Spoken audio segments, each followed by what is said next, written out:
Okay, so this is just a short video. We're still in stage 3 lockdown here in Bendigo, so it's probably a good opportunity to clean the sheets, pack and stack, get things cleaned up, make amend, and just be ready for the chance that we can get away in lockdown stage 2.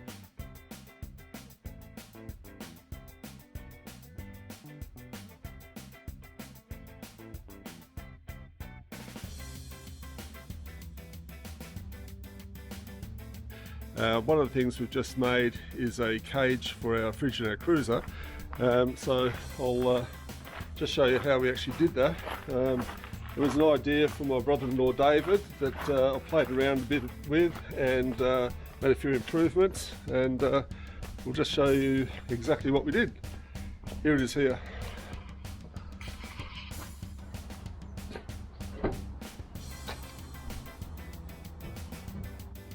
So quite a few times we've been away, we've found that when we're actually pulling our fridge in and out on its slide, we had a fair bit of gear packed around the sides, and every time we pulled it out, the gear would actually fall in behind the fridge and cause a bit of grief, and to the point where I was not really looking forward to using the fridge in the car much at all.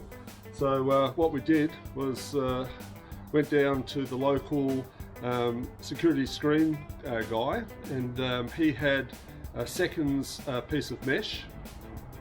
The mesh was actually off, I'd say, a large sliding door, so it wasn't a standard door, it was slightly bigger. What I was able to do then was to measure obviously the distance around the actual fridge. I made sure I left a couple of extra centimetres at the top so that when we're not using it, I can make sure the lid's open so the air can still get in, so it doesn't go all mouldy. I actually marked up on the screen where I wanted it bent. I went down to our local sheet metal bender, and he was able to bend it nicely. I probably could have done it with oxy. I don't think I would have got as good a job. I'd rather just have it done nice and square.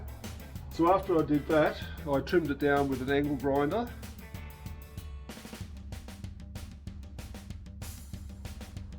And made sure that it fitted.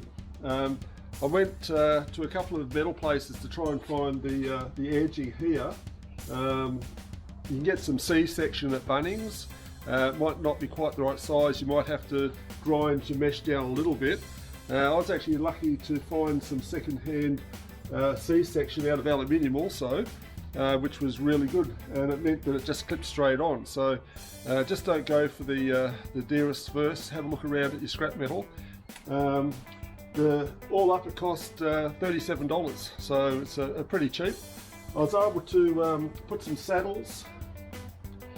I'll show you these. Put some saddles down here from the plumbing store, so they just basically screw straight into the wooden floor. It's really good because it's actually got really good airflow. I actually made a screen surface for the back. That made sure that we've got our chairs there at the moment, but it didn't actually sort of come forward.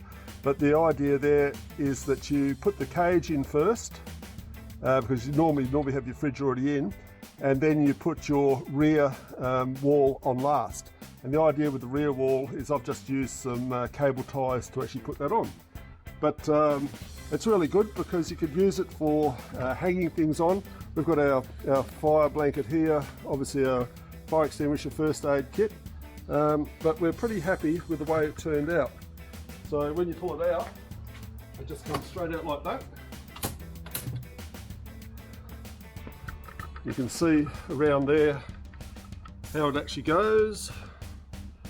For $37, a little bit of mucking around, I reckon it's going to be a good turnout. So if you've got any questions, just send us a message. If you like this video, please hit the like button.